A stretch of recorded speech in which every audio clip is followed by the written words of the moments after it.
এজন্য রব্বুল আলামিন বলেন,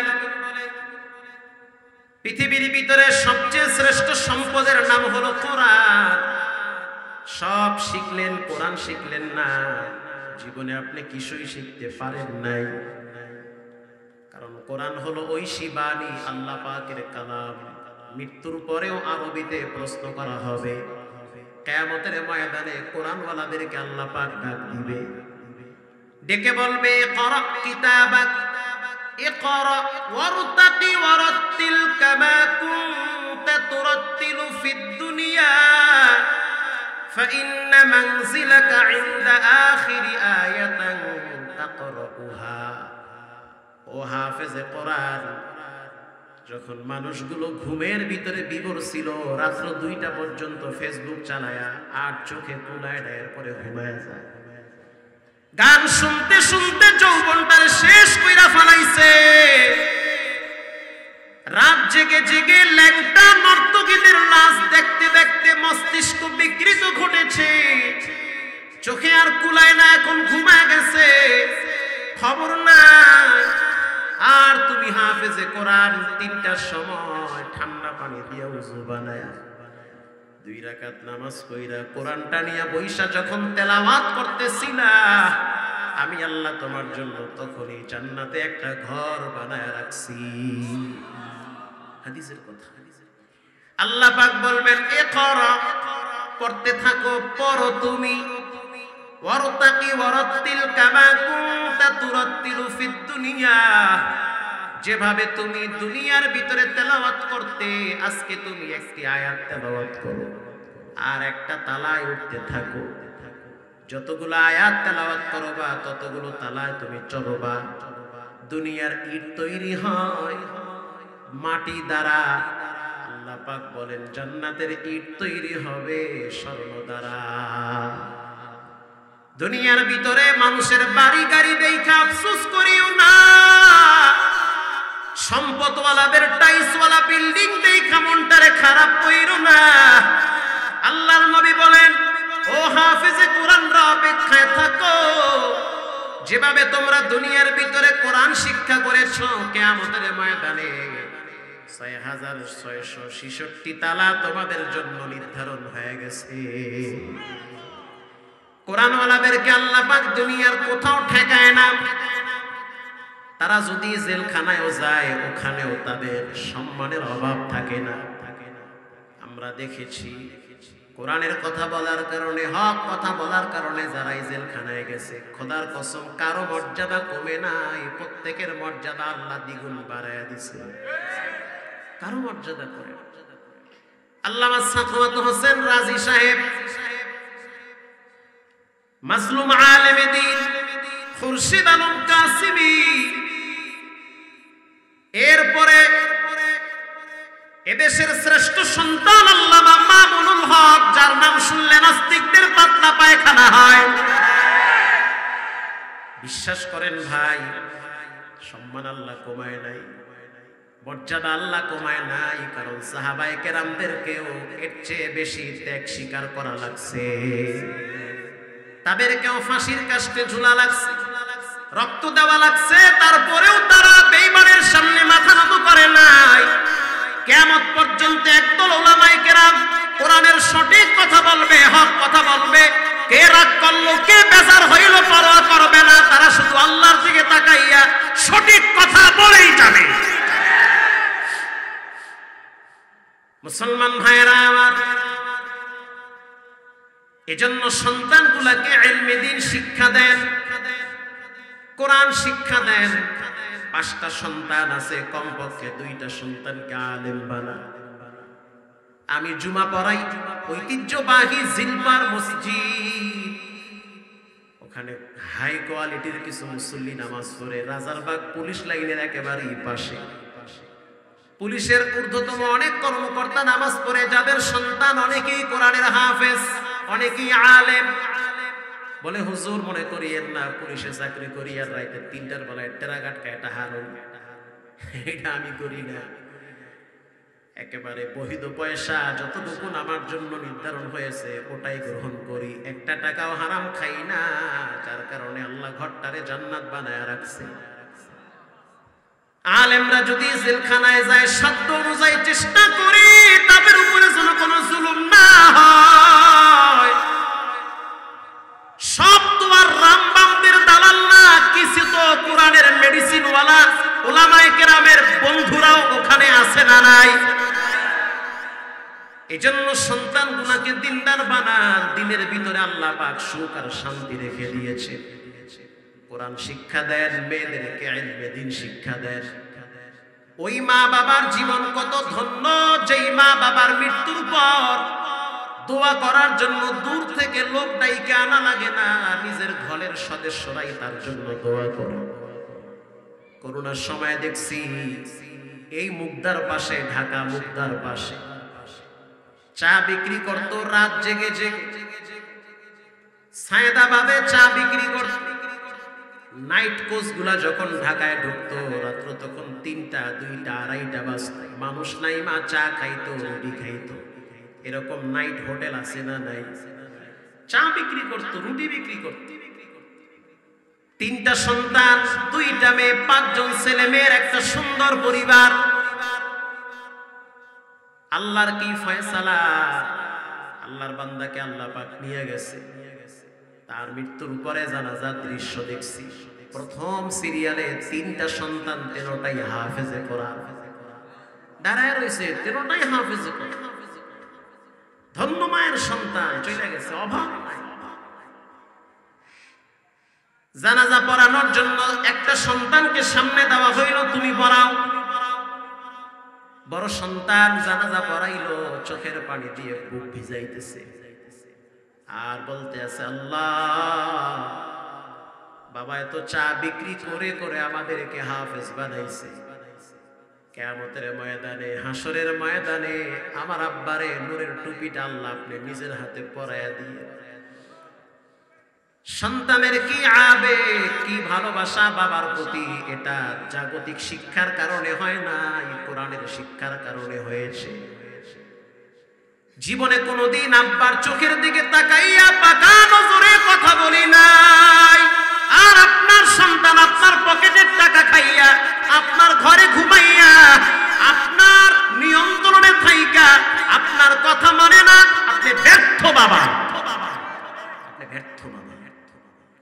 কোচিং এর জন্য হাজার হাজার টাকা ব্যয় করে, প্রাইভেটের জন্য লক্ষ টাকা ব্যয় করে, অথচ কোরআন শিক্ষার জন্য আপনি মোটেও চিন্তা করেন না। আপনি কেমন বাপ! আপনার সন্তান দোয়াটাও করতে জানে না।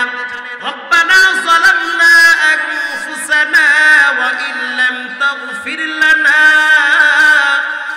ওয়া তারহামনা লানাকুনান্না মিনাল খাসিরিন।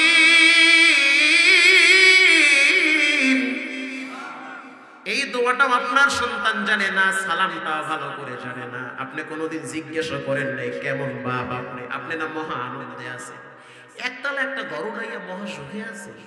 ওই দলের সামসামি করে কয়দিন সুখ পাইবে? কয়দিন পর তো মরা লাগবে, তখন তো বাটাম ফাটা। ফাটা মানে উত্তরবঙ্গের ভাষা, তার বাটাম ফাটা মানে ওরে ইচ্ছা মতো রোলার দিয়ে বাইরে দিবে। কষ্ট হইতেছে, একটু কষ্ট কি হয়েছে? এজন্য সন্তানগুলোকে দিনদার বানান।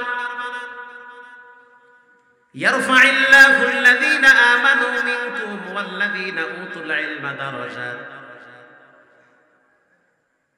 যাদেরকে আল্লাহ পাক ইলমে দ্বীন সম্পদ দান করে, কোরআনের নূর দান করে, তাদের মর্যাদা আল্লাহ বাড়ায় দেয়। বিখ্যাত ইমাম ইবনুল জাওজি রাহমাতুল্লাহি আলাইহি খুব গভীর মনোযোগ দিয়ে কথাগুলো শুনবেন। আমার টাইম কয়টা পর্যন্ত? বিখ্যাত ইমাম ইবনুল জাওজি রাহমাতুল্লাহি আলাইহি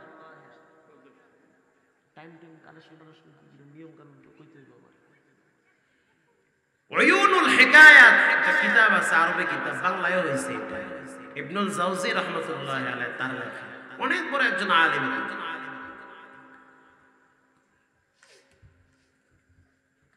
তিনি ঘটনা লেখেন।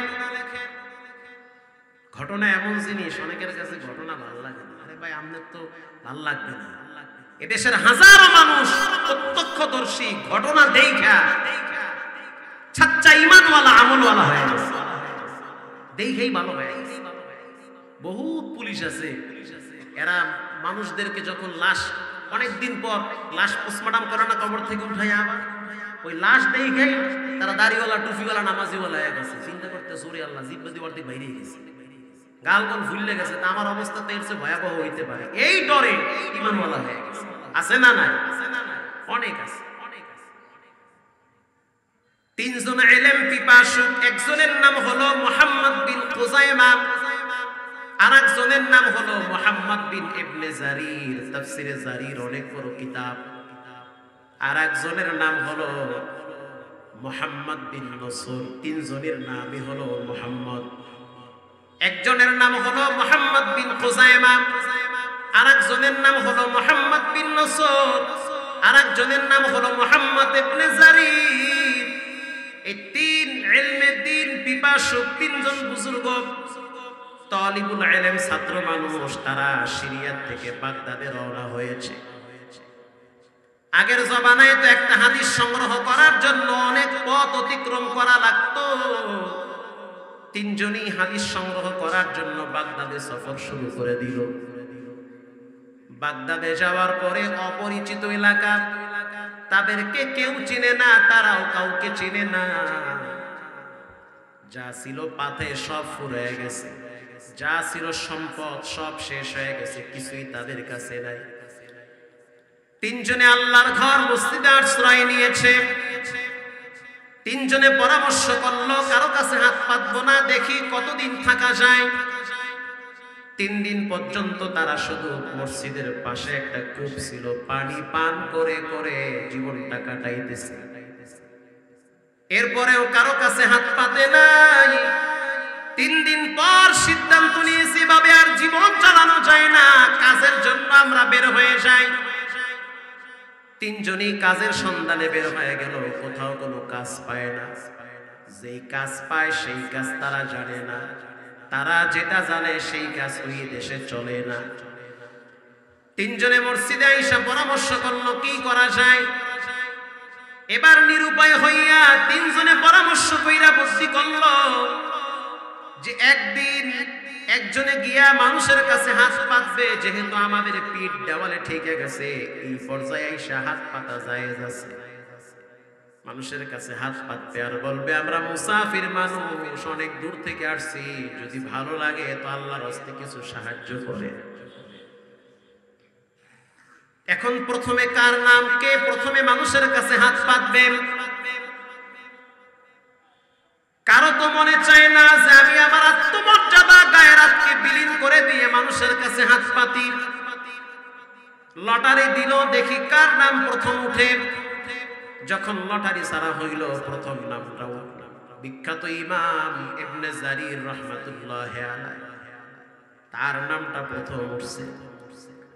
তিনি এবার চিন্তা করলো উপায় নাই, অবশ্যই মানুষের কাছে এখন হাত পাতা লাগবে।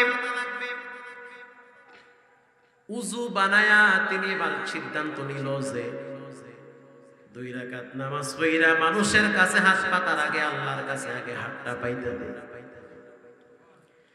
2 রাকাত নামাজ পড়া চোখের পানি ছাইরা হাত দুইটা উঁচা কইরা বলতে আছে আল্লাহ,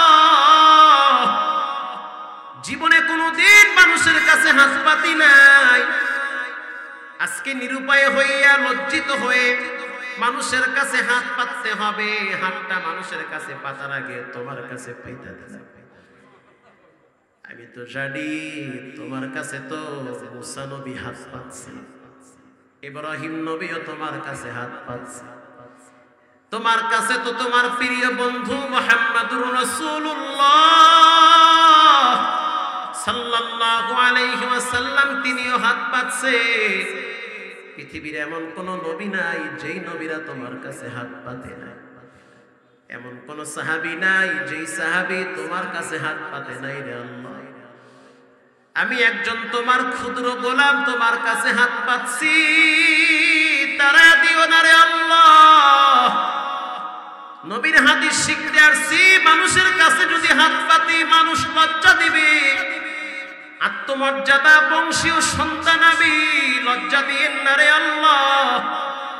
হাত দুইটা যখন পেতে দিয়েছে তদানীন্তন সময় ওই যুগের যিনি বাদশাহ ছিলেন, ওই বাদশাহ ঘুমের ভিতরে স্বপ্নে দেখতেছে মুহাম্মাদুর রাসূলুল্লাহ সাল্লাল্লাহু আলাইহি ওয়াসাল্লাম মদিনা থেকে বলতেছে, ও বাগদাদের বাদশাহ, আমার তিনজন মেহমান মসজিদে পড়ে আছে, তাদের জন্য সহযোগিতার হাত তুমি আগে বাড়ায়া দাও।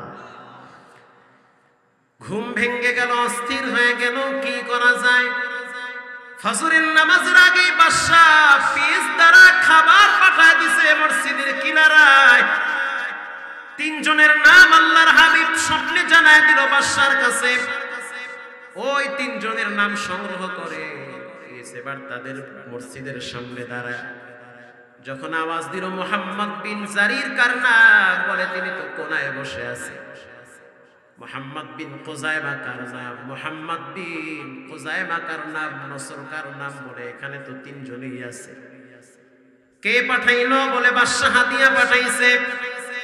এই দুইজনে এবার ইবনে জারির কি বলতে আছে, হাত আর পাতা লাগবে না, তুমি উপরে কালেকশন লাগাইছো,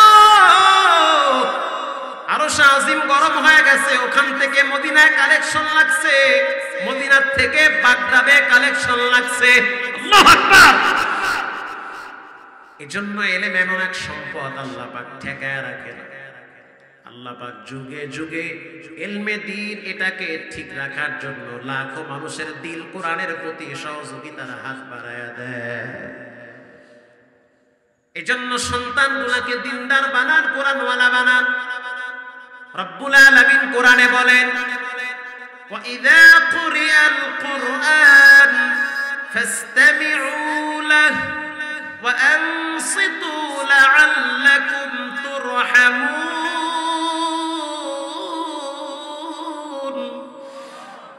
যখন কোরআন তেলাওয়াত হবে তখন তোমরা চুপ থাকবে, তোমাদের উপর রহমত নাজিল করবেন কে?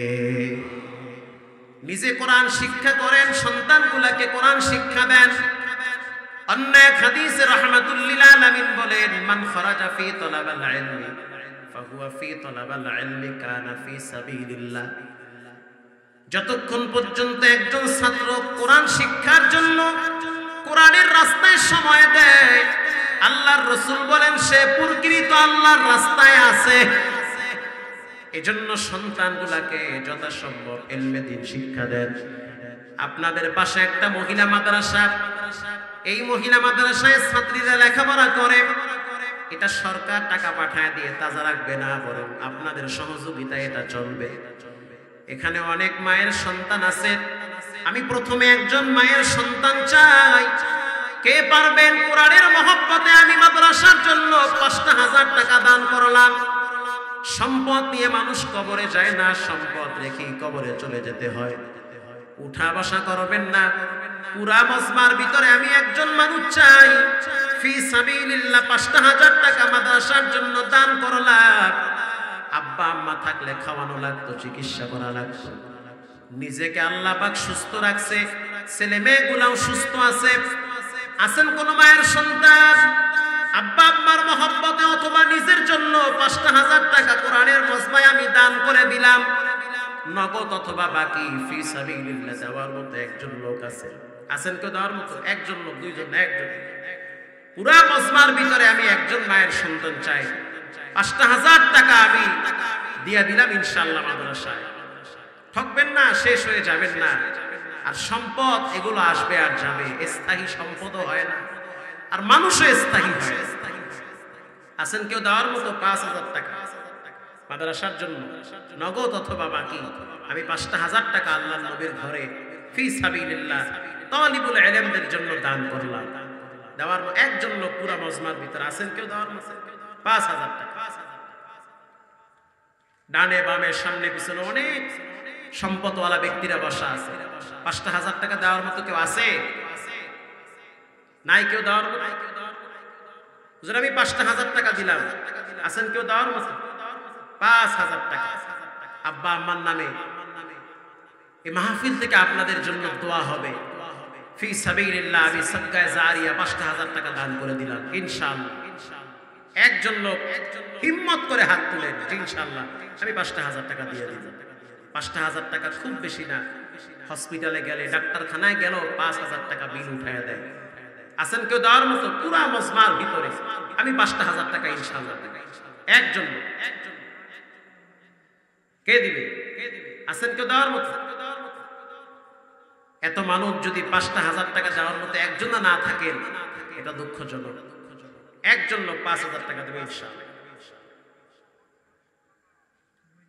বুঝলেন, আমি 5,000 টাকা দিব, এই নিয়েই তো একজন লোক আছেন কেউ দেওয়ার মতো?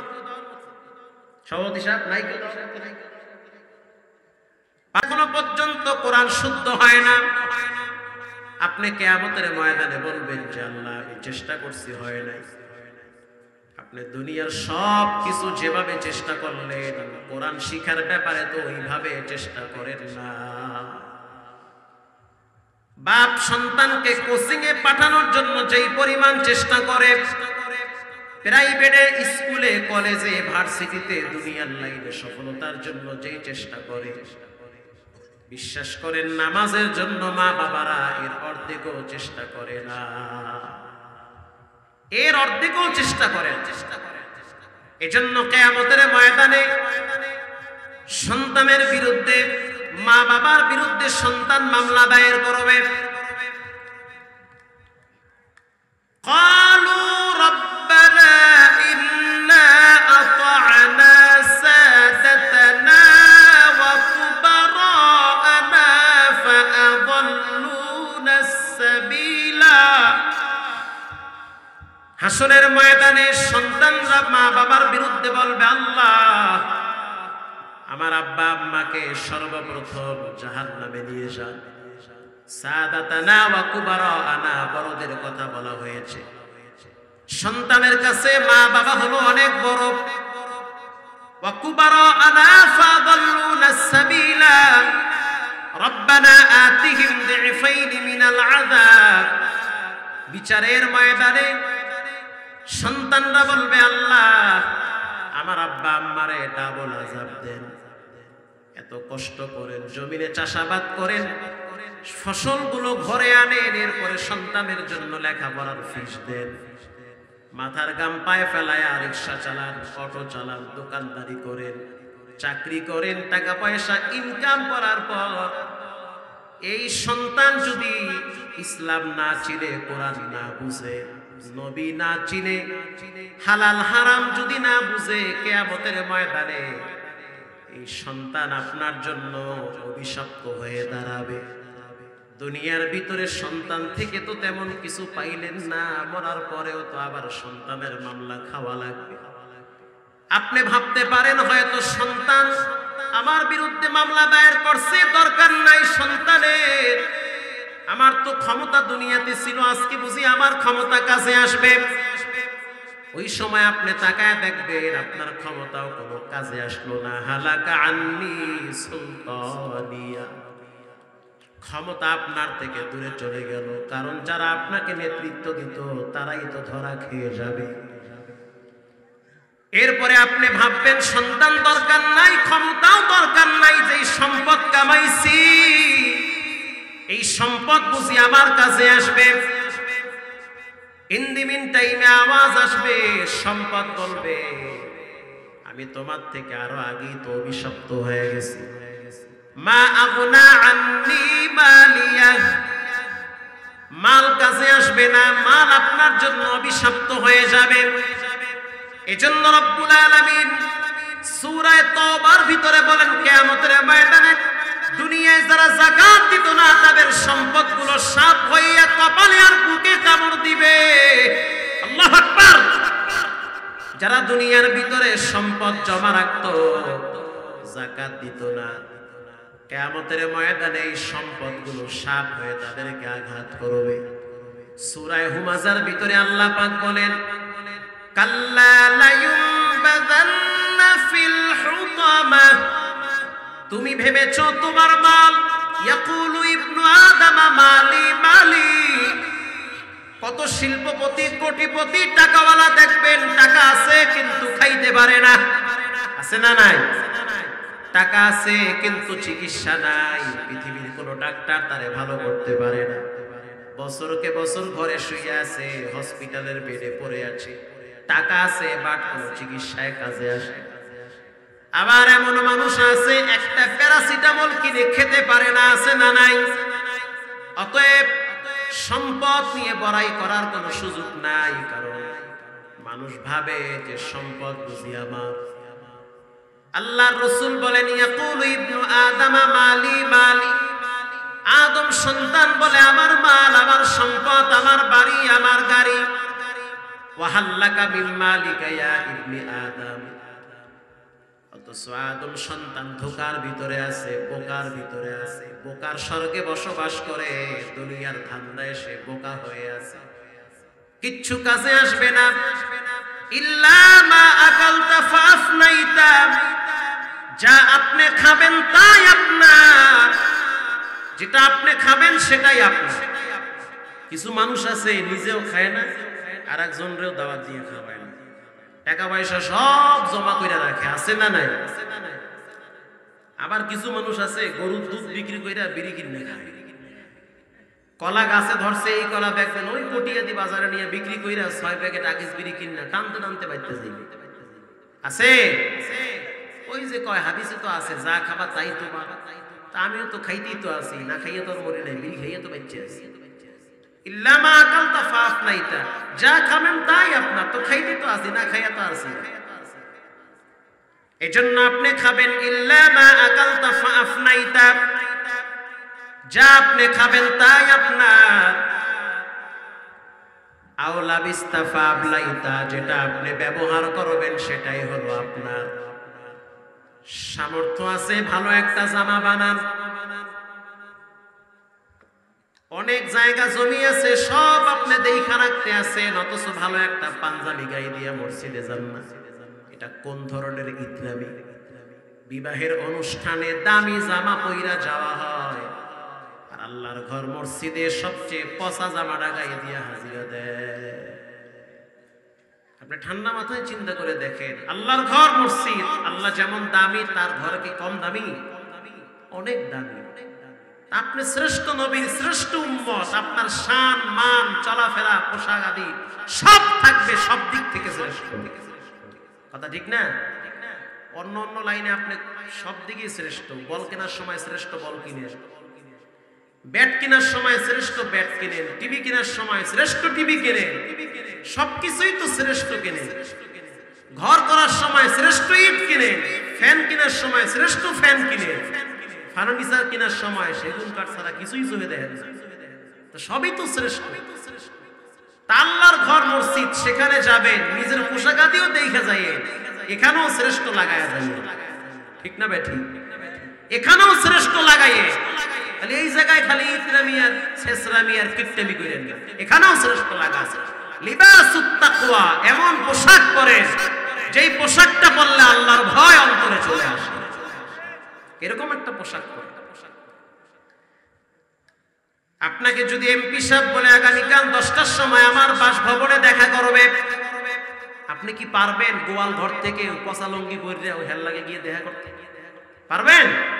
পারবেন না। ক্ষেত থেকে আইসা গামছাটা ফালাইয়া ওই অবস্থায় কি এমপির লাগে দেখা করতে পারবেন? আপনারা তো ঢুকতেই দেবে না ভিতরে, ঢুকার হিসাব করে আপনি তো ওই অবস্থায় যাইবেনই না। আপনি ফ্রেশ হইয়া সবচেয়ে ভালো পোশাকটা আলমিরার থেকে নামাবেন, কারণ এমপি সাহেব দামি মানুষ। এরপরে আতর পারফিউম যা আছে সব ইউজ করে এরপরে তার সামনে আপনি দাঁড়াবেন, কারণ দামি মানুষ এমপি সাহেব, তার সামনে দাঁড়াতে। আচ্ছা বাদ দিলাম এমপি সাহেব, যদি আপনাকে প্রাইম মিনিস্টার প্রধানমন্ত্রী যদি বলে যে আগামীকাল সকাল 10টায় আমার সাথে গণভবনে দেখা করো, আপনার কি হুঁশ থাকবে? আপনি তো হারা রাইতে ঘুমাইতে পারবেন, অস্থির হয়ে যাবেন, কি করবেন না করবেন, কারে ফোন দেবেন, মোবাইল ক্যামেরা সব রেডি রেখো, যাওয়ার সময় ছবি তুলবা 30টা, কথা ঠিক না? ঢোকার সময় তুলবা 112টা, এরপরে যা আছে সব জায়গায় প্রচার করবা যে কটিয়াদি লোহাজুরির থেকে আমি গেছি প্রধানমন্ত্রীর লাগে দেখা করতে, ভালো করে ফলাও কর। ঘরে আপনি ছবিটা না রাখবেন, তবে মরার সময় ছবি কবরে দুইটা একসাথে দিয়ে দিন, ঠিক না বেঠি? আপনার কত ইন্টারেস্ট, কত শান্তি, কত পরিকল্পনা, কত অনুভূতি, কত ভালোবাসা, দামি মানুষের সাথে দেখা করবেন।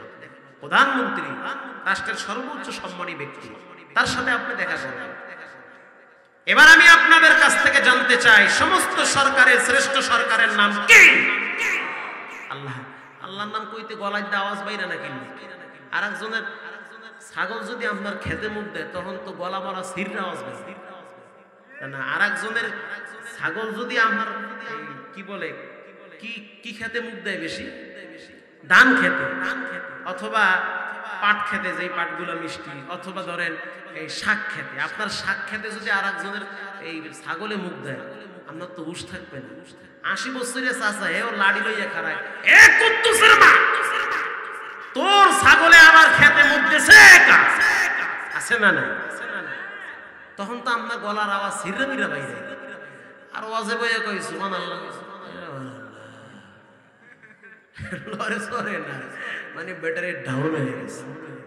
এবার আমি জানতে চাই সব ক্ষমতার মালিক কে? এইটু লাইরে চলে বসে। আরে ভাই সুবহানাল্লাহ আলহামদুলিল্লাহ কইতেও যোগ্যতা নাই। এটা এমনি এমনি কওয়া যায় না, ধাক্কা মারলে মুখ দিয়ে আবি যাবি বের। ওরে মা, ওরে বাবা, ও মাই গড, ঠিক না ভাই? রাস্তায় হাঁটতে আছে, মোবাইল টেপে আর হাঁটে, খাম্বার লাগে খাইছে বাড়ি। বাড়ি খাওয়ার পরে কি ব্যথাটা পাইল। আর যদি কলেজে পড়ে, ইংরেজি পুরোপুরি পারে না, 2 সাইডটা পারে, থোড়া থোড়া মারে আর কি, তখন বলে ও মাই গড, খুব ব্যথা পেয়েছি। আছে না নাই? আর যদি একদম গ্রামের যে লোকটা কিচ্ছু বোঝে না, আও বাও কিছুই বোঝে না, আউলা জৌলা খালি কথা, ও ব্যথা কয় ওরে বাবা রে বাবা, মুখটা বাপরে মারে বাইরে। ছোট্ট একটা মাদ্রাসার ছাত্র, সে তেমন কিছু বোঝে না, এই বাপ মায়ের দেশে একটু কোরআন কোরআন শিখে রেখে বাবা দুনিয়া বাঁচুন না, তুইও বাঁচবি না আমিও বাঁচুন না, সব করে যাবো গা। এত লম্বা পরিকল্পনা করে লাভ নাই। অনেক বড় শিক্ষিত বাতি নেয় না মাইয়া বলে বাপ মারে, বাদ দেবে না কোরআন শরীফ একটু পর একটু কিছু সে। এই ছেলেটা টিফিনকির বাটি নিয়ে যাওয়ার সময় পিছলা রাস্তায় সিল্ক কাইটা পইরা গেছে, মুখ দিয়ে বাইরে গেছে। ঠিক না ব্যাঠি? বাইরে গেছে। যে যেমন তার কথাও কি, তার কথাও তেমন। আর যদি ঈমান বেশি মজবুত হয়ে যায়, এক আল্লাহর ওলি ধরেন আপনাদের মাঝখান থেকে এক আল্লাহর ওলি, ঈমান বেশি মজবুত, সে বুঝে কোনো বিপদ আপদ আসলে আমার গুনার কারণেই আসে। রাস্তায় হাঁটার সময় হঠাৎ হোঁচট খেয়ে পড়ে গেছে, ব্যথা পাইছে, খুব ব্যথা পাইছে, ধরেন বাবার আঙ্গুলটা ভেঙে গেছে। ব্যথা পাওয়ার পরে সে বলতে আছে আলহামদুলিল্লাহ। আর একজনকে কি, এটা তো আলহামদুলিল্লাহ জায়গা না, তুমি ব্যথা পাওয়ার পরেও যে বলতে আছো আলহামদুলিল্লাহ, এর কারণটা কি? কবা ইন্না লিল্লাহ, মুসিবত বিপদ। তার মানে কি, আঙ্গুলতে একটা ভাঙছে, আলহামদুলিল্লাহ করে তো নিয়ামত আল্লাহ বাড়ায় দেয়, আঙ্গুলকে আর একটা ভাঙতে চাও নাকি? সে বলতে আছে এটা না, আমি ভাবতেছি এটা যে আল্লাহ তাআলা আমার তো পাওটাও ভাঙতে পারত, এই বড় বিপদ থেকে আল্লাহ আমারে বাঁচায় দিয়েছে, এজন্য আমি আল্লাহর কাছে শুকরিয়া দেব। সুবহানাল্লাহ। আরো আস্তে কর। এটা ঈমানের নিচু স্তর না উঁচু স্তর? উঁচু স্তর। বাইজিদ বুস্তামি রাহমাতুল্লাহি আলাইহি রাস্তা দিয়ে যায়, উপর থেকে তরকারির ছোলা একজনই নিচে বেড়েছে, তো উপর থেকে যদি কিছু মারে, দোতলার ছাদ থেকে রাস্তা দিয়ে যদি কেউ হেঁটে যায়, মাথায় পড়ে কি পড়ে না? মাথায় পড়ে। যখন মাথায় পড়লো তখন বাইজিদ বুস্তামি বলতে আছে আলহামদুলিল্লাহ। একজনে কয় হুজুর এটা তো আলহামদুলিল্লাহ জায়গা, কি কইলেন? বাইজিদ বুস্তামি রাহমাতুল্লাহি আলাইহি বলতে আছে আরে উপর থেকে ময়লা পড়ছে, তরকারির ছোলা পড়ছে, উপর থেকে তো দেওয়াল ভাঙ্গেও তো পড়তে পারতো না। পারতো কি পারতো না? একটা গাছ যদি ভাঙে পড়ে আমি তো ডাইলে যাইতাম। আল্লাহ তাআলা আমাকে বড় বিপদ থেকে বাঁচায় দিয়েছে, এজন্য তো আমি আল্লাহ শুকরিয়া আদায় করি। আর আমরা যারা আছি ঠাটকেলাসের ইমানদার, একটু বিপদ হইলে ওরে খোদা এত মানুষ থেকে খালি মরেই চলে দেয়। কথা কান না কেন? এত নামাজ পড়ি আর বড় কি তোমার পছন্দ হয় নামাজ? তার মানে কি? তার মানে হইছে আল্লাহ আপনারা ঠেকছে, হে আল্লাহরে নামাজ দিতে আছে, হ্যাঁ আল্লাহ সব দিবে। আল্লাহ কন্ট্যাক্ট করছেন না যে আমি নামাজ করবো ঠিক মতো টাইম মতো সব দেওয়া লাগবে, না দিলে খবর আছে। একদিন বিপদে পড়ছে, এখন কইতেছে এত কিছু করি আর বড় আমারই বিপদ দাও। আরে পাশের বাড়ির যে হারা দিন বাথরুমে গিয়ে বিড়ি খায়, ওইটারও তো সইতে হবে, খালি বিপদ আমারই। এগুলো বলা যাবে? আপনি যে অবস্থায় থাকেন, যে হালতে থাকেন, শুকরিয়া আদায় করতে হবে একজনের কাছে, তিনি হলেন কে? আল্লাহ।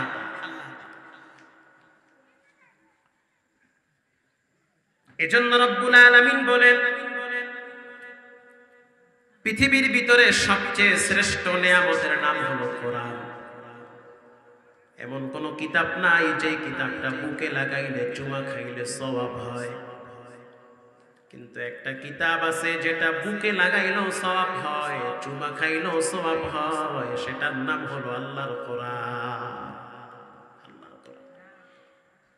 বিখ্যাত এক বুজুর্গ নাম হলো বিশর হাফি। কিতাবের পৃষ্ঠায় পৃষ্ঠায় বিশর হাফির নাম। প্রাথমিক যুগে মদ পান কইরা মাতাল হইয়া পইরা থাকতো। রাস্তা দিয়ে যাওয়ার সময় দেখতেছে কাগজের টুকরা নিচে পড়ে আছে। কাগজের টুকরাটা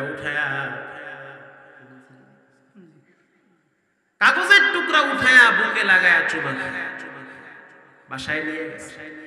নারায়ে তাকবীর! আল্লামা খুরশিদ আলম কাসিমি সাহেবের আগমন। এই আওয়াজে হবে না, আপনারা তো জিমায় গেছেন, অনেকে গরমে দূরে সরে আসেন। নারায়ে তাকবীর!